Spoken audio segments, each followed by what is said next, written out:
It's 11:15. We'll get welcome back, everybody. The 2022 EOCP conference. We're running both online and in person, so we're kind of struggling with a little bit of the mix. Our next presenter is going to be presenting online. She's for this. Her name is Jennifer Pape. She's an environmental protection officer with the Municipal Liquid Waste Authorization South team with the Ministry of Environment, Climate Change and Strategy. Is that a mouthful or what?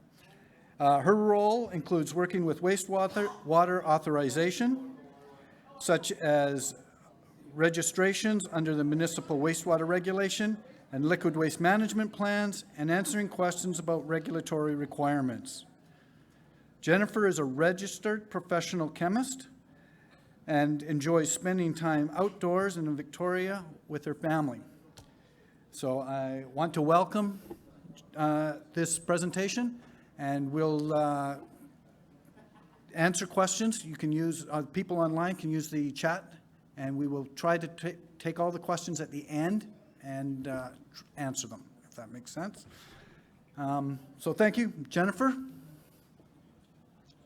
Thank you very much for the intro. I appreciate that.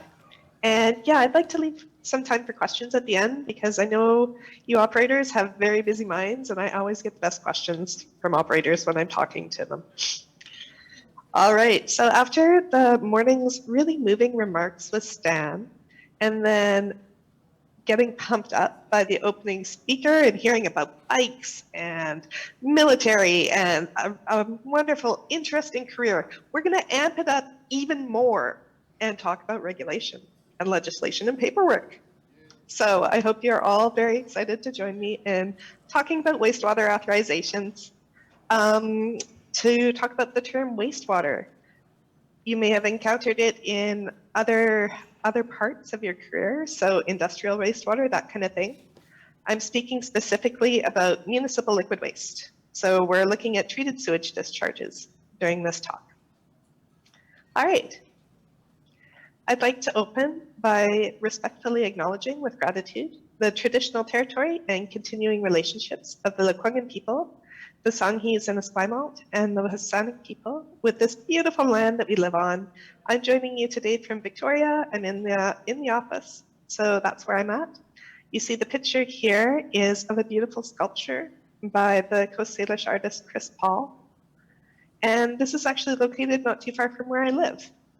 I really appreciate the guardianship of the Indigenous peoples, particularly because it gives my family wonderful opportunities. For instance, one of my daughter's favorite activities is throwing rocks in the Salish Sea, which is just down from where this sculpture is located.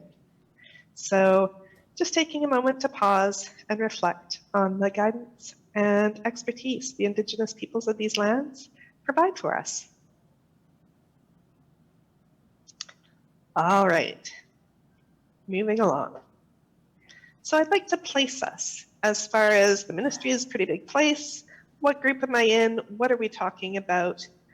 And we'll just start with this. So I work for the Ministry of Environment and Climate Change Strategy.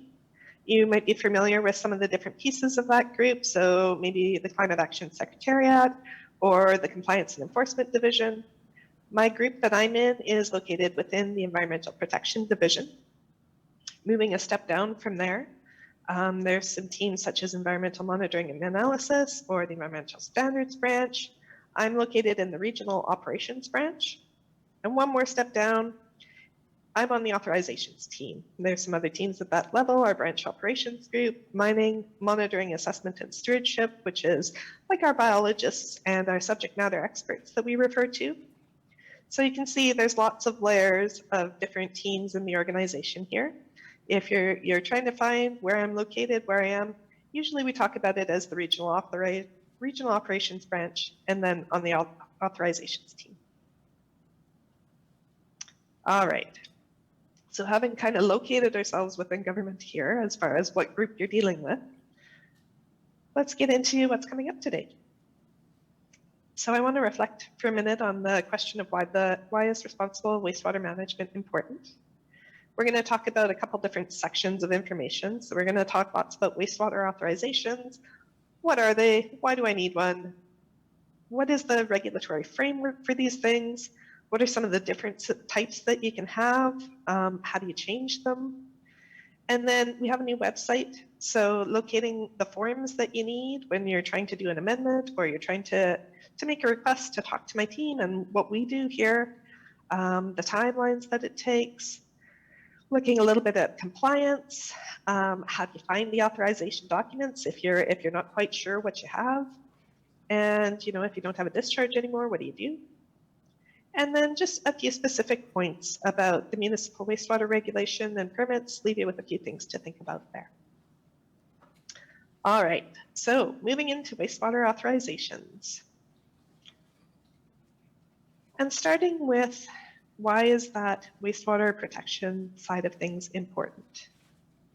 This question for me really pulls into what Stan was talking about this morning. This, how did I get here? What's important to me? So when I think about wastewater, the municipal liquid waste treated sewage side of things and clean water, some of the things I came up with as being important and affected by these are climate change, protecting our shared environment, and stewardship. So these are all activities that are part of your daily jobs as operators, trying to prevent that climate change, trying to keep that water looking good, and stewardship, doing a great job at what you do. And even beyond that, we can consider things like our community and our quality of life. Along with stewardship, the responsibility we have to protect our environment. Some folks look at water and wastewater as a resource, and other folks look at water as a relative. So you can see that if you're looking at future generations, species diversity, all these different aspects play into wastewater. Why is it important? And why do we do what we do? So on your side, working as the operators, helping get that water clean. On my side, on the regulatory side of things, and helping try to set those standards that keep our environment healthy and beautiful for all of us. From a provincial point of view, it's pretty black and white. The reason that we need that wastewater protection and why it's important is it's written in the law. So what does that look like? Bunch of words. This is from the Environmental Management Act. So that's the primary legislation that we're working under here. There's a couple sections in section 6.2, 6.3, and 6.4 that talk about why can't we just put waste anywhere we please. And section 6.2 says that subject to subsection 5, a person must not introduce or cause or allow waste to be introduced into the environment in the course of conducting a prescribed industry, trade, or business. 6.3 is sort of similar to that, except the focus is on a prescribed activity or operation. And then 6.4 is a little bit more of a broad clause. Even if you're not a prescribed activity, operation, industry, trade, or business, a person must not introduce waste into the environment in such a manner or quantity as to cause pollution. So this is the law that says you can't just put waste out there into the environment. And more specific to what we're talking about today, in the Waste Discharge Regulation, municipal sewage management is prescribed in section 1. So we're looking under 6.263. All right, so now what is this subsection 5 that's getting referred to here? What does that mean? Well, what that means is these are the ways in which we allow waste to be introduced into the environment. So for municipal liquid waste, you're looking at a valid and subsisting permit, approval, order, regulation, or waste management plan approved by the minister. So those, when we're talking about an authorization, this is where they come from. The types of authorizations we're going to focus on today are a registration under the Municipal Wastewater Regulation. That's the current minimum standard in BC. So if you have a new wastewater discharge that you're dealing with, you're going to be registering under the MWR. An approved liquid waste management plan, and that's generally paired with an operational certificate. Liquid waste management plans are voluntary plans put in place by municipality. So if you're working with the municipality, particularly if they've got a large population, they may have figured out their liquid waste management plan. So these are looking out maybe 20, 30, 40 years. How are they going to manage liquid waste in their community? And then paired with that, the operational certificate has the specific requirements for the treatment plant. A permit under the Environmental Management Act, you may have seen permits. Those were the original forms of authorization. Because there are now regulations for wastewater, we don't issue permits for municipal liquid waste anymore. So if you have a permit, just understanding that that's, though they're active, they're an outdated form of authorization, and you wouldn't see a new one come through to you for municipal liquid waste. And an approval under the Environmental Management Act, an approval is a short-term authorization. So those aren't used very frequently. Normally when people are setting up a wastewater discharge, they expect it to be there for a long time. So chances are you won't come across approvals. More likely you'll be seeing permits, operational certificates, or registrations. And just pointing out, an operational certificate issued by a director, it becomes part of the approved waste management plan. So if there's something, a criteria in the liquid waste management plan, the operational certificate can't say something different than that. They have to be in alignment in that way. All right. So just to show you a diagram, because I think it's sometimes a little easier to see this in pictures. If you're looking at the Environmental Management Act, you can kind of think of it as the top level. So that act holds a bunch of different regulations, and here's a few that you might have heard of: the Waste Discharge Regulation, Public Notification Regulation that's used if you're changing an operational certificate, Spill Reporting Regulation, if you have a wastewater release that is unanticipated, so like a pipe breaks and wastewater is spilling, you might need to use the Spill Reporting Regulation requirements. The Organic Matter Recycling Regulation, if you're producing biosolids, you'd be referring to that one. If you want to read any of the laws, you got some extra time on your hands, you want to do some self-study, there's the website at the bottom there. You can see all the laws there. It's kind of neat to look at them. That's where I spend a lot of my time. A lot of my day is reading these big, long documents. All right, so for our purposes today, the Municipal Wastewater Regulation is a really important one. That is one of the ways that you can get authorized. And like I was talking about, you can get a registration directly under the regulation. So if you have a registration, you can go and read that regulation for what the requirements are. This is a little bit different, and we'll talk about that in a sec.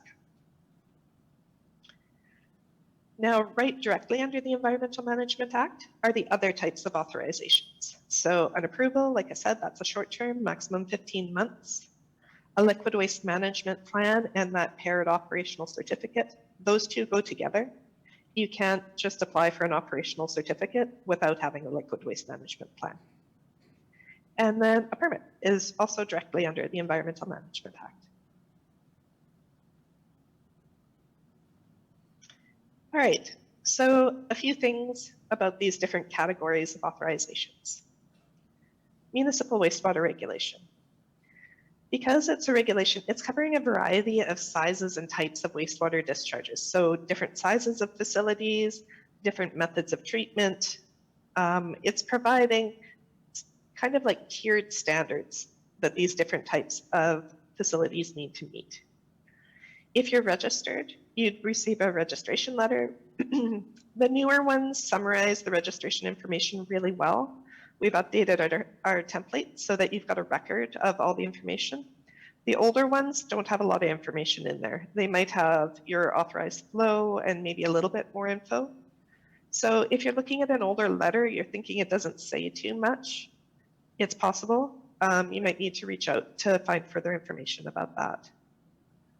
The requirements are listed in the regulation itself. So if you go and read that, there are, say for carbonaceous biochemical oxygen demand, there is a table that shows what the limit is based on what flow your facility has. So you can look up that information right in the regulation. There's a couple exceptions. If, for instance, you had a substitution that applied to your facility, that would be directly written into your registration letter. So the ability to make that substitution is in the regulation, but what the substitution actually is would be documented in the letter for you. So main point to understand here, not everything's going to be in your letter. You need to work with the regulation itself to understand what the requirements are. And this is a place your operating plan can really be helpful in summarizing the monitoring requirements and the quality requirements for your facility. So, you know, if you're checking out the operating plan, if you have a chance to revise it or an opportunity comes up and you have an MWR registration, that might be a place to help simplify the information for day-to-day use by pulling it out of the regulation and getting some of those details into your operating plan. Okay, so this is a little bit different than the style of an operational certificate or a permit. So operational certificates and permits are very site specific. So they're not general where they're capturing categories like the regulation is. They're requirements detailed for the site that you have or the facility that you're looking at. You'd see a cover letter followed by an authorization document, which has specific clauses in it. And that might be the style of authorization you're more familiar with seeing. As I mentioned before, an operational certificate is part of an approved liquid waste management plan. And I just want to point out that because those permits are kind of the outdated form of authorization for wastewater, there are only limited amendments you can do. All right, I'm just going to move into a bit of a diagram for you next. Okay, so on my left, and hopefully on yours as well, it might be inverted, is the registration letter. And I've just taken a snippet here. This isn't the full letter or anything. It's just to show you what the format looks like. So in this case, it's for the town of Creston. You can see the red circle, Municipal Wastewater Registration for town of Creston, RE 109151. That number is the authorization number. It's also listed at the top of the letter under authorization number.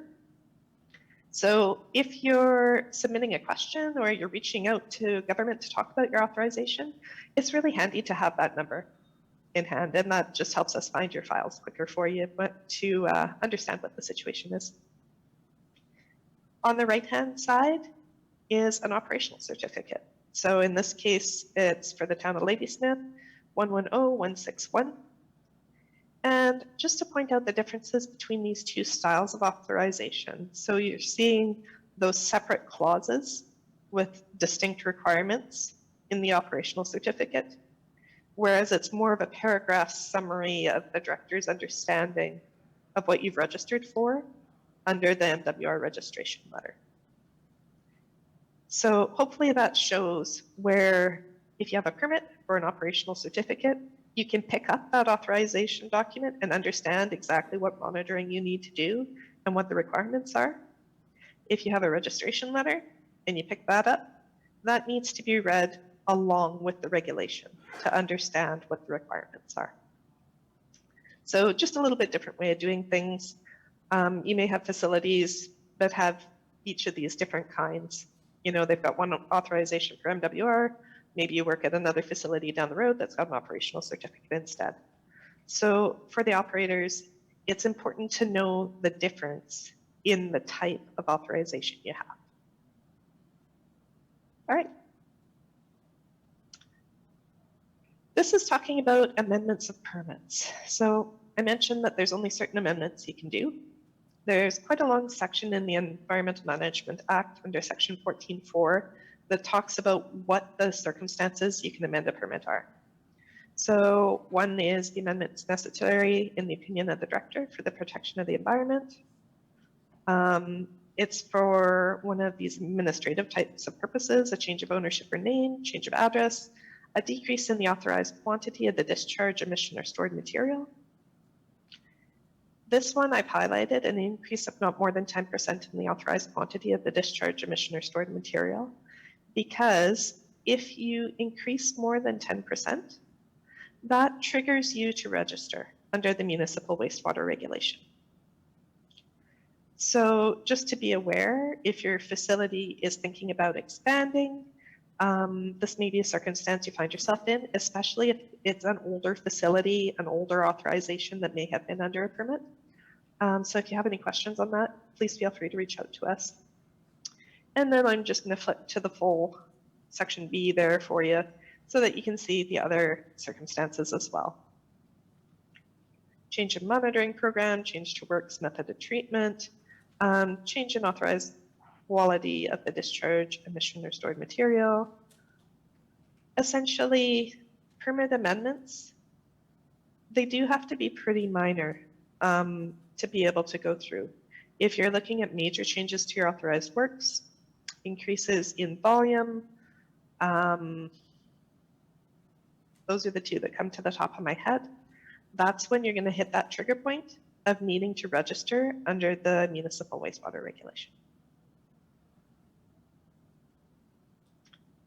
All right, so moving into our next section here, the new authorizations website. This is just a screenshot of what our authorization website looks like now. So when you go there, that's what you're going to see. The website's just listed at the bottom.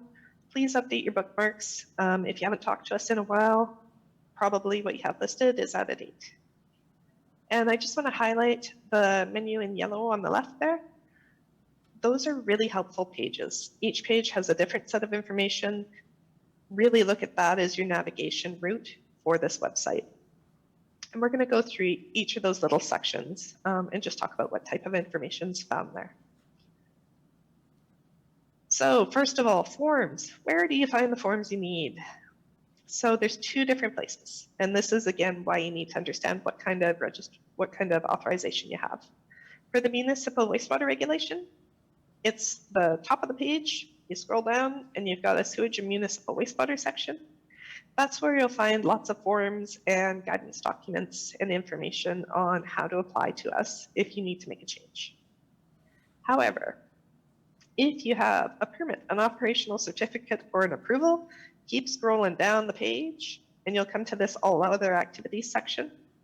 Effluent is where the forms are for permits, operational certificates, and approvals. So just right off the bat, let's get you going to the right section of the web page, the right forms. It'll save you time with our administrative folks trying to get the right paperwork in. This is called a complex process when you do an amendment to a permit or when you apply for a new municipal wastewater regulation registration. So you can see the target timelines are up there. Intake, that's your very first, you put in your forms and the administrative staff is going through the information. Our target is up to 30 days. For a pre-application meeting, that's somebody like me, an environmental protection officer, scheduling a time to meet with you and either talk through a presentation or talk through some questions about what type of activity you're doing. It takes about 4 months, up to 120 days to get to that pre-application meeting. After that, we turn it over to you folks, generally the qualified professionals. Sometimes you're working with an engineer to figure out the application submission. And you've got up to 3 years for the applicant to submit the required documentation.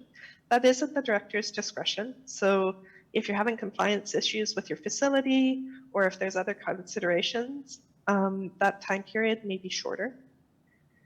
At the end of the pre-application phase, you're going to get some documents. There's an application instruction document and an information requirements table. That will tell you how long you've got to go away and prepare your application for us. Once you've prepared your application, you put it back into us. That's the final document that you're submitting to us. Then the review and decision period is up to 12 months for the ministry to review and make the final decision on the information. And I'd like to point out as well that the province has a legal duty to consult and accommodate First Nations where required on land and resource decisions that could impact Indigenous interests. So it may be that that's kind of a new consideration for folks. Oftentimes that happens during the review and decision phase. Sometimes where there's a lot of information available, or there's potential impacts that we see right off the bat when we're trying to understand what you're doing, we may move that consultation and start it earlier in the pre-application phase. So just to let you know that we are talking with First Nations, we're reaching out, and we want their input as well on new applications that are coming in or big changes to things that already exist.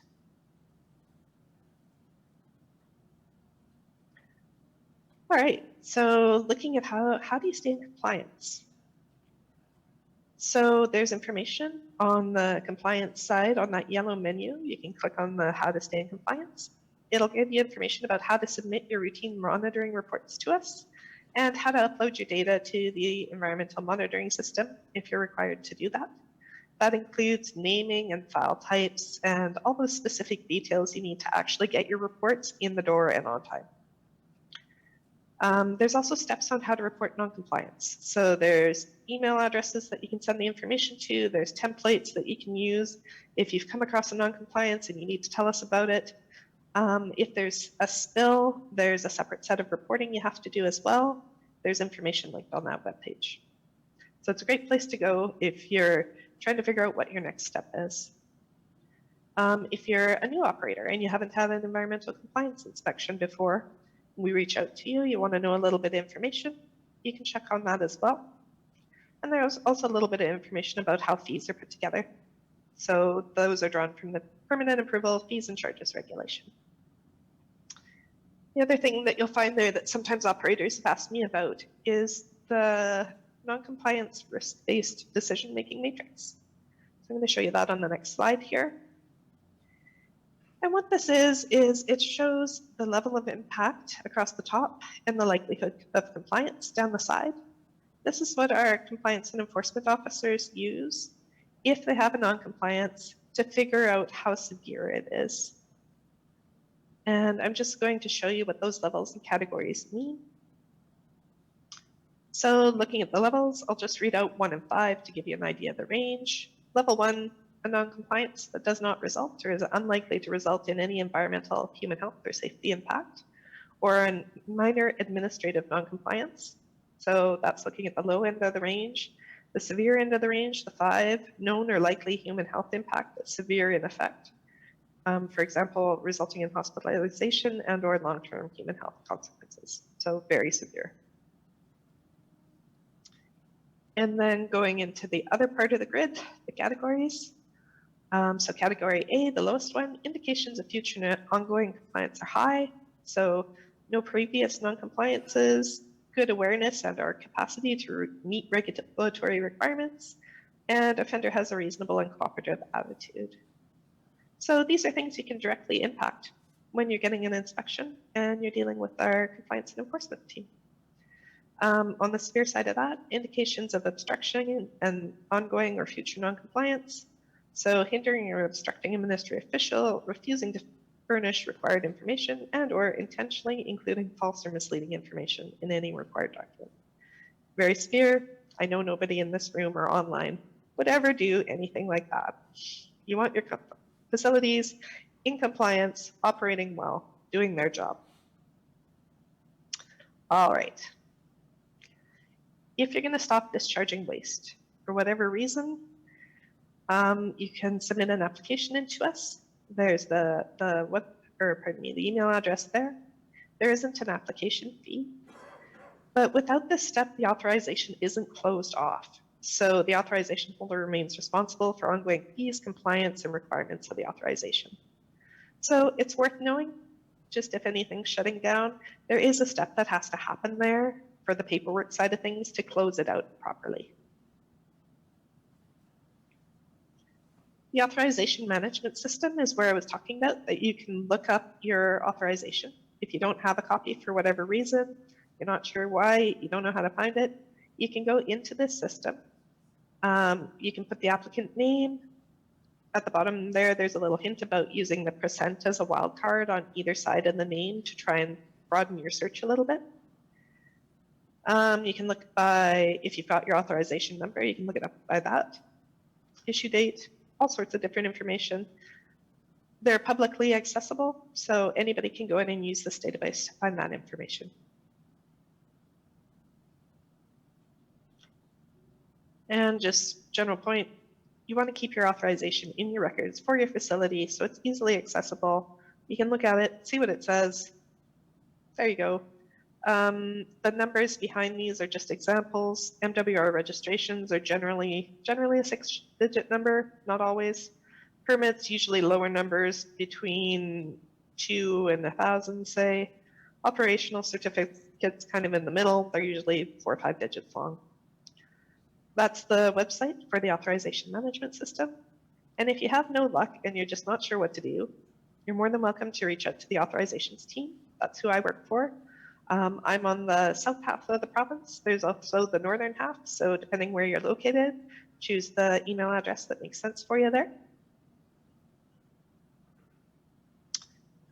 And then we're going to roll into a few points to ponder here, and then I'll open it up for questions.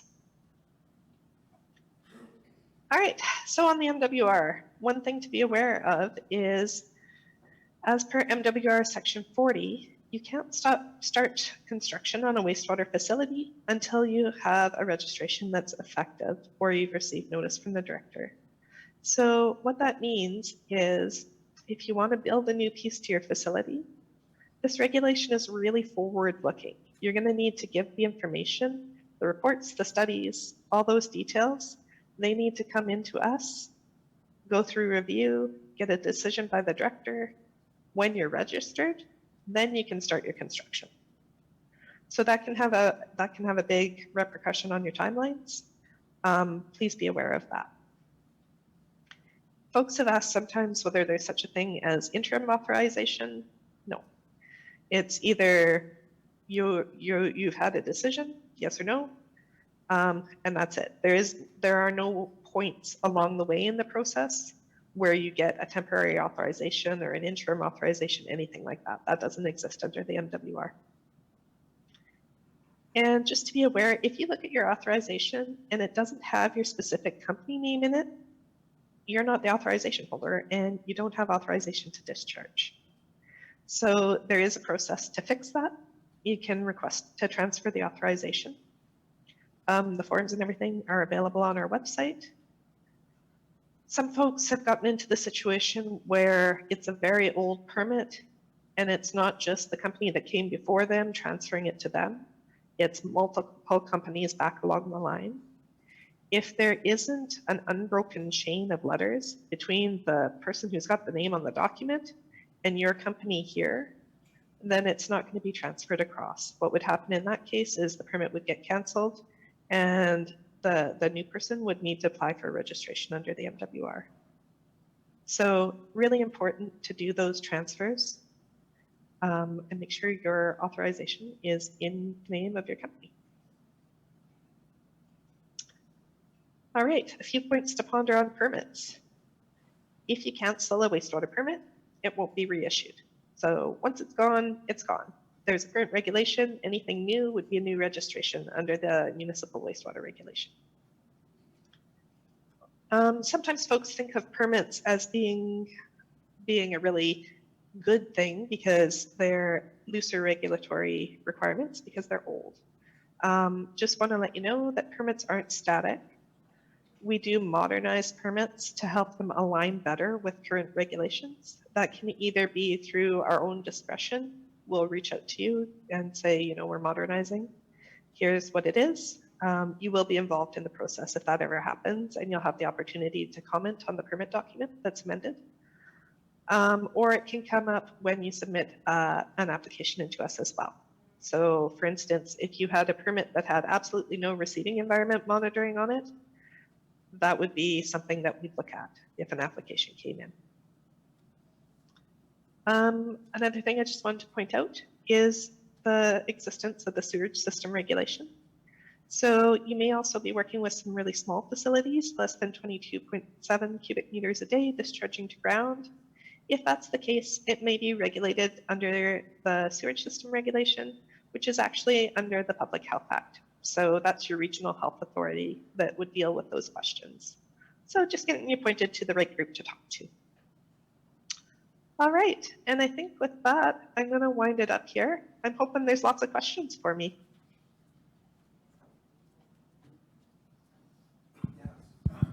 We do. There are a couple questions.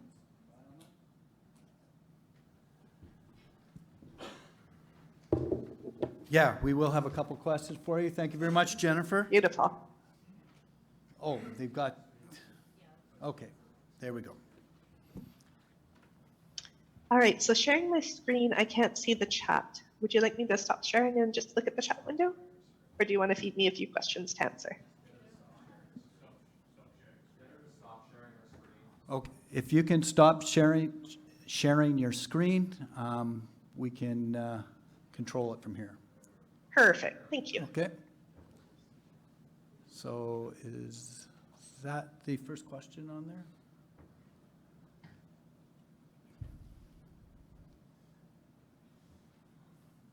Okay, this is a bit of a learning curve for us. For people in the audience, I've got a mic. And people online, we're going to use the chat function.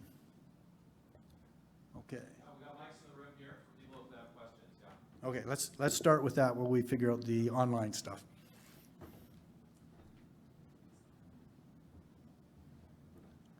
No questions at all, guys. Oh, you guys. Come on. Come Okay, on we got now. one If I question there. could see you, you'd be One asking question me. I there. know Hang you on a would. Please use the mic, yeah, so everybody can hear. Yeah, hello.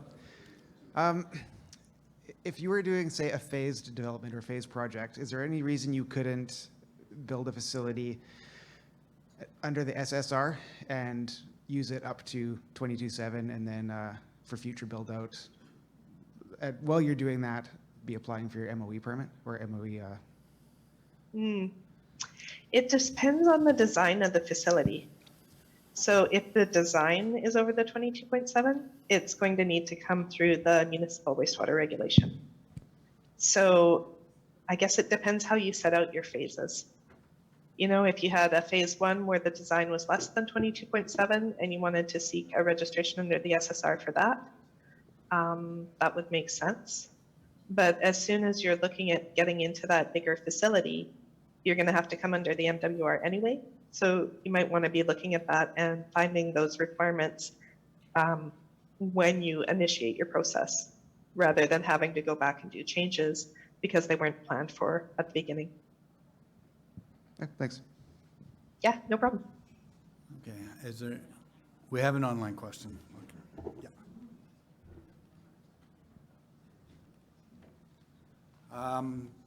Can you clarify the dependency between required and only obtain a sample once per month, but having a daily limit on a specific parameter, i.e. total nitrogen, that would become an exceedance? So, reading the question, it's the discrepancy between a daily number and your monthly reporting obligation. Well, I guess I'd say the requirement is the requirement. So if you had a total nitrogen limit, you're expected to achieve that at all times. Whether you're demonstrating it monthly or bi-monthly or daily, it's just an extra demonstration for you that you're meeting that limit. So hopefully that makes sense to you. There are definitely times where you have a limit and it's not the same as the sampling. Yeah. Okay. Hope that hope that answers the question. Oh, you guys are so nice. I'm seeing happy comments. Hang on a second. I'm not fast enough on here. There was only one question then, or is there another one? I see a broad question here. It was a little bit earlier from Sherilyn. Sherilyn, yes. Mm-hmm. So I'll just read it out here. What is the chain of responsibility, re-water and wastewater requirements, private property, resort, regional district, municipality, province? Is a permit a building code requirement? This question is especially in recreation areas concerning RVs and camping in private property. Okay. Building codes and permits are separate. I'll start there. So what an authorization is actually authorizing is your sewage discharge. So if you had an RV with no sewage discharge, it was a holding tank or something, that would be under the sewage system regulation. If you're releasing treated sewage, either to ground or water, to ground in big enough amounts, I guess I'll say, then you would need to get an authorization to do that before you do. So chain of responsibility. The responsibility is for whoever is authorized to discharge that wastewater. So if you're a private individual, you own an RV park, it's your responsibility to have the authorization. For example, a municipality that's got a big wastewater treatment plant and is discharging, they have to have an authorization for that discharge as well. So depends on the situation. If you're a homeowner and you're hooked into a big municipal facility, you don't have a discharge, all you have is an input into that big wastewater treatment plant. So in that case, it would be the municipality's authorization. If you're a homeowner with a business, like I said, that RV park, then that's you that's going to need to have the authorization for that RV park. And I think there's another example, that's the sort of the resort, the Swanee Set, or some of the big golf courses. They would be a resort, and they would also require the authorization. Yep, that's right. And if you're not sure, reach out. Like, that's definitely your best first step. You want to be talking to the right people for whatever your situation is. Oftentimes our pre-application meetings are meant to be very helpful in that way. We want to get the requirements in your hands so that you understand what they are before you start going through designing facilities and, you know, figuring out how to treat your wastewater and how big it needs to be and all that kind of stuff. Really good to talk to us. Okay. Do we have another one?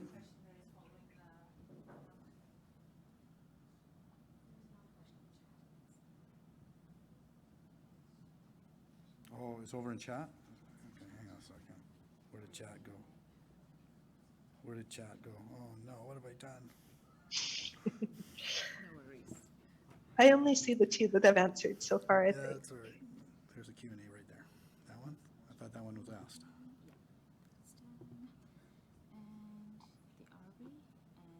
This is Oh. also done, yeah. There's a new one here. Okay. I just saw it pop up. Where'd it go? Oh, no.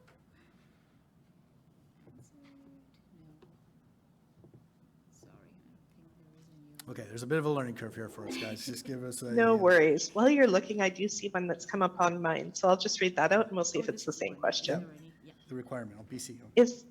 Is there any requirements in BC to track sewage received at a sanitary dump that enters a traditional collection system? Okay, so that's sounding like pump and haul type facility. So you may have requirements in your permit that you need to track what volumes are taken to other facilities. But as far as it wouldn't be in the regulation as a requirement. So something like that would be if you have a permit or an operational certificate, you'd have to look and see if there's a clause specific to that. I can also add that at the treatment facility that was dumping, it has to record who brings a dump. So you would know if it came outside your collection area. So it would be recorded. Usually when it's required in a permit or an operational certificate, it's that you would have the records available for inspection if an officer came out to understand that kind of information.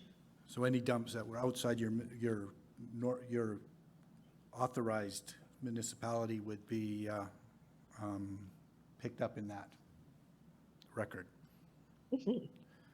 Okay, that's kind of running up in time, so unless anybody's got a question. Oh, I see a couple have snuck in here. Okay. happy to answer if you don't mind being. Okay, so I want to do a couple reminders. You got to tag in and tag out. Don't forget that. There's been a couple of questions on that have come across, so please remember to do that. And as for Jennifer, appreciate it. It is confusing. You kind of wing through it like it's all common, easy, but it is. Talk to us, reach out if you have questions. It is confusing. But Completely you understandable. did simplify it a bit for us. I appreciated it, and yeah, it's there. And really, the bottom line is it takes a long time.